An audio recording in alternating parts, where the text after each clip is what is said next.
We caught an elderly swingers couple in our hotel. So Jordan and I are in Morocco 3 years ago, and it was our first night there. We were going down to suss out the entertainment. So we're looking around the bar, we're sussing out the demographic of the gaff, trying to work out who these types of people are. There was like a mix of ages. There was a really nice group of young people we did get really good friends with in the end. So shout out to you if you're listening. So we sat down. I was like, Jordan, look at that. Look at them over there.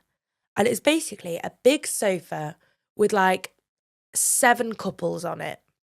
And they're all between the age of like 60 to 75. It was like a big long sofa, but one little stool next to it. And there was this one guy sat on the stool like this. And the rest of the group had their back turned to him.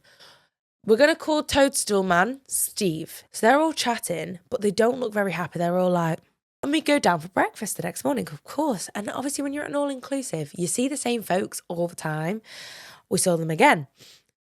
But Steve, again, was ostracised. This is when we noticed, enter the chat, Stacey and Dave.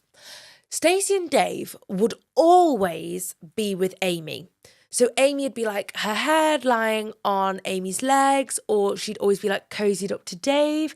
And I was like, wow. Then we realised that actually Amy was with Steve that night. We're back at the bar. And Steve isn't there. And none of them seem to care. At this point, we have made holiday friends. Enter them. We're telling them about it. Then the next day, me and Jordan go on a gorgeous trip. We get back. Holiday friends run up to us. TUI rep runs up and goes, you will never fucking guess what.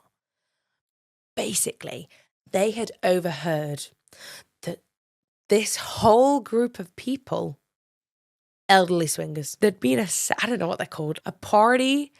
Steve had taken it too far with one of the other wives without asking her husband. Basically, they'd found out, big brawl, big fisticuffs, pow, pow, pow. My presumption here is that it was something to do with Dave and Stacey, and that's why Amy was so close to them, because they were like experiencing the same thing together. So that was that. I can genuinely just see this little man. He looked like the angry frog Jellycat. That is the best way I can describe this man. And eventually I think they did make up, but there'd been a big fight and they'd had to like separate, whether that's still a thing or not. But yeah, bless Steve, he really ruined that for himself. Found out about this. So we found out about it because the TUI rep had heard from the security guys that had split up the fight that that's what the fight was about.